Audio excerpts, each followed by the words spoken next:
আসসালামু আলাইকুম, সবাইকে স্বাগত।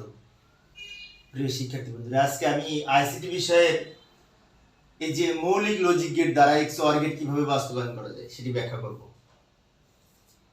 তো পূর্বের ক্লাসে এক্স অর গেট কি, এক্স অর গেটের সত্যক সারণী, এক্স অর গেটের সুইচিং সার্কিট সহ সবকিছু আলোচনা করেছিলাম পূর্বের ক্লাসে।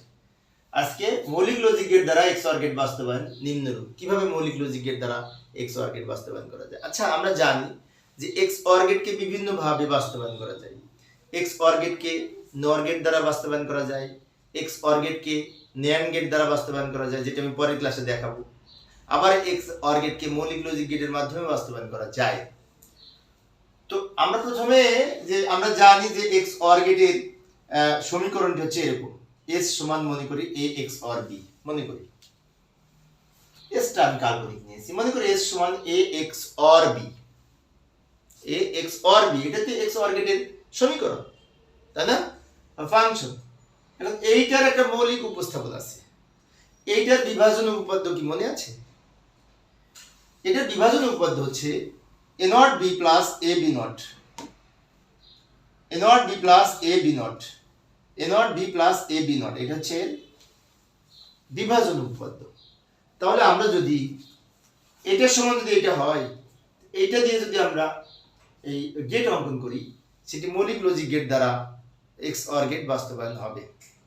তো যাই সমাধান করার চেষ্টা করি। এখানে এ আর বি দুটি ইনপুট আছে, এ একটা ইনপুট, বি একটা ইনপুট, আবার এ নট আছে এবং বি নট আছে। তো আমরা এখানে প্রথমে এই যে লজিক সার্কিটটা অঙ্কন করে দেখাচ্ছি। এ একটা ইনপুট নিলাম, আবার এখানে নট যুক্ত করে এটা এ নট হলো। আবার বি একটা ইনপুট নিলাম, এখানে বি নট যুক্ত করে বি নট হলো। এই যে চারটা লাইন আমরা নিলাম, এটা এ আর এটা এ নট, এটা বি, এটা বি নট, এটা তো আমরা জানি।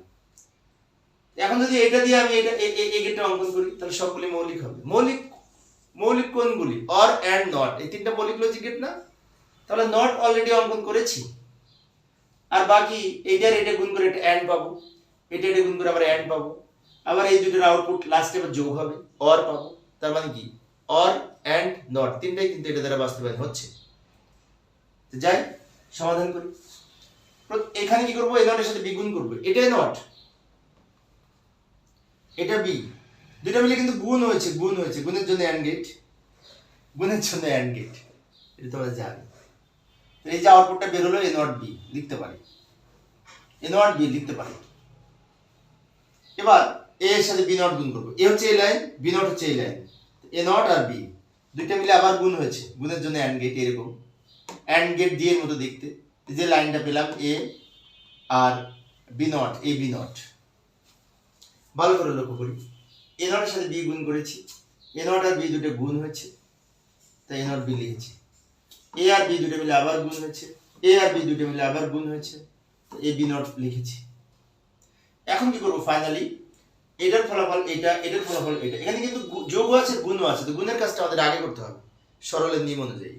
গুণ নট যোগ একসাথে যদি থাকে, প্রথমে করব নটের কাজ, এই নটের কাজ করেছি, তারপরে করব গুণের কাজ, এই গুণের কাজ এখন করেছি, সবার শেষে যোগ। সবার শেষে যোগ মানে কি? এটার ফলাফল এটার ফলাফল দুটো মিলে যোগ হয়েছে।